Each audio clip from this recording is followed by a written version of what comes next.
Esperanza Rising by Pam Munoz Ryan. Listen to these Mexican proverbs.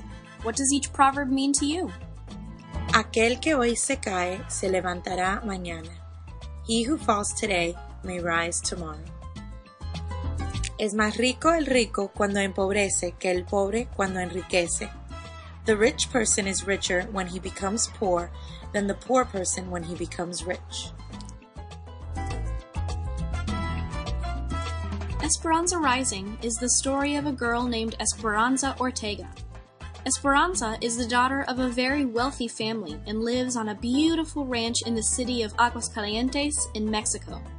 As you listen to this reading from the beginning of the story, think about all the wonderful things that Esperanza loves in her life. Papa handed Esperanza the knife. The short blade was curved like a scythe, its fat wooden handle fitting snugly in her palm. This job was usually reserved for the eldest son of a wealthy rancher, but since Esperanza was only a child and Papa's pride and glory, she was always given the honor. Last night she had watched Papa sharpen the knife back and forth across a stone, so she knew that the tool was edged like a razor. "Cuídate los dedos," said Papa. "Watch your fingers." The sun promised a dry afternoon in Aguascalientes, Mexico. Everyone who lived and worked on El Rancho de las Rosas was gathered at the edge of the field.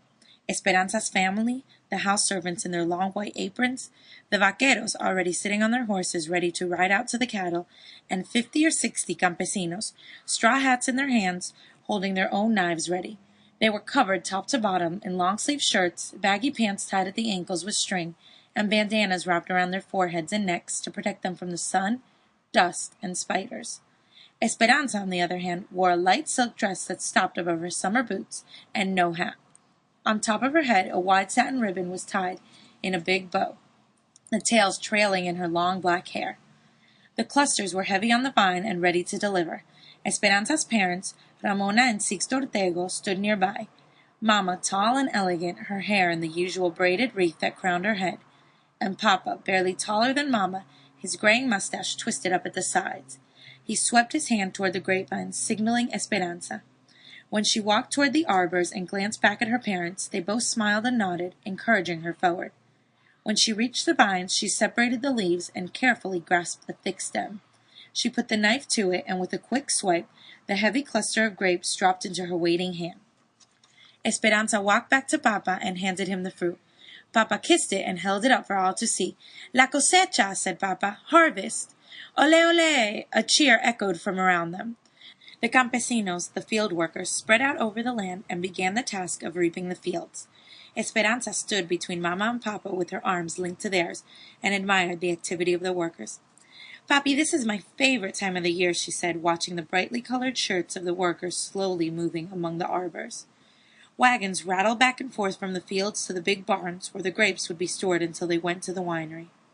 "Is the reason because when picking is done it will be someone's birthday and time for a big fiesta?" Papa asked.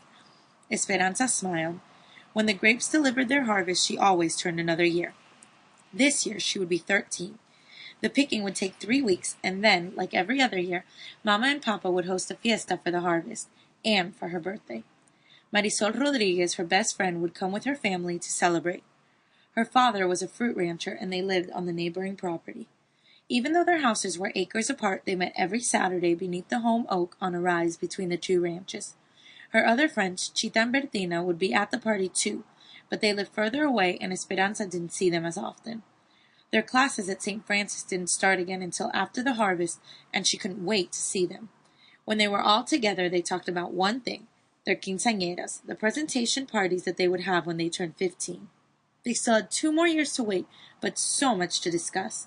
The beautiful white gowns they would wear, the big celebrations where they would be presented, and the sons of the richest families who would dance with them. After their quinceañeras, they would be old enough to be courted, married, and become las patronas, the heads of their households rising to the positions of their mothers before them. Esperanza preferred to think, though, that she and her someday husband would live with Mama and Papa forever, because she couldn't imagine living anywhere other than El Rancho de las Rosas, or with any fewer servants, or without being surrounded by the people who adored her. Esperanza's life on El Rancho de las Rosas is perfect. But then, a great tragedy causes Esperanza and her family to leave their beloved home in Mexico and find work picking the fields on farms in California.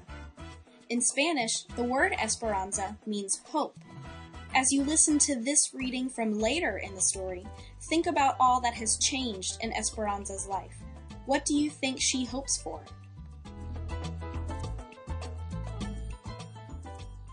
A few nights before Christmas, Esperanza helped Isabel make a yarn doll for Silvia, while the others went to a camp meeting. Ever since Esperanza had taught Isabel how to make the dolls, it seemed that there was a new one born each day, and monas of every color now sat in a line on their pillows. Silvia would be so surprised, said Isabel. She has never had a doll before. We'll make some clothes for it too, said Esperanza. What was Christmas like at El Rancho de las Rosas? Isabel never tired of Esperanza's stories about her previous life.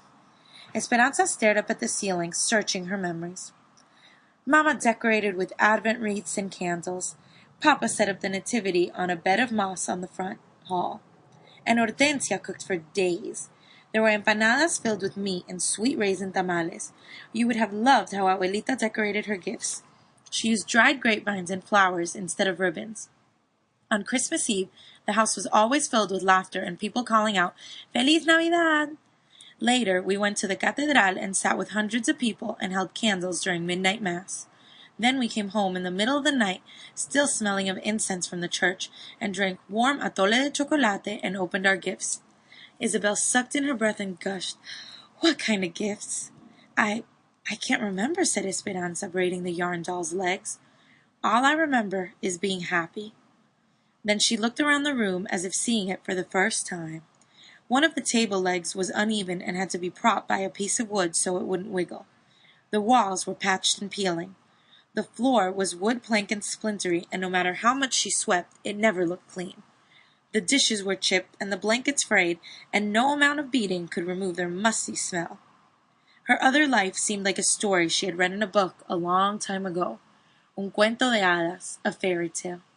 She could see the illustrations in her mind, the Sierra Madre, El Rancho de las Rosas, and a carefree young girl running through the vineyard. But now, sitting in this cabin, the story seemed as if it were about some other girl, someone Esperanza didn't know anymore. What do you want for Christmas this year? Asked Isabel. I want Mama to get well. I want more work. And she stared at her hands and took a deep breath. After 3 weeks of potato eyes, they were dried and cracked from the starch that had soaked through her gloves. I want soft hands. What do you want, Isabel? Isabel looked at her with big doe eyes and said, That's easy. I want anything. Esperanza nodded and smiled. Admiring the completed doll, she handed it to Isabel, whose eyes, as usual, were excited. They went to bed, Isabel in her cot and Esperanza in the bed that she and Mama had slept in. She turned toward the wall, yearning for the holidays of her past, and repeated what was becoming a nightly ritual of silent tears. She didn't think anyone ever knew that she cried herself to sleep, until she felt Isabel pat her back. Esperanza, don't cry. We will sleep with you if you want. We? She turned toward Isabel, who was holding the family of yarn dolls. Esperanza couldn't help but smile and lifted the covers. Isabel slid in beside her, arranging the dolls between them. Esperanza stared into the dark. Isabel had nothing, but she also had everything. Esperanza wanted what she had. She wanted so few worries that something as simple as a yarn doll would make her happy. What tragedy caused Esperanza's dreams to change so dramatically? Will her family ever be reunited? Will Esperanza rise above the hardships of her life and find hope again? You'll have to read the book to find out.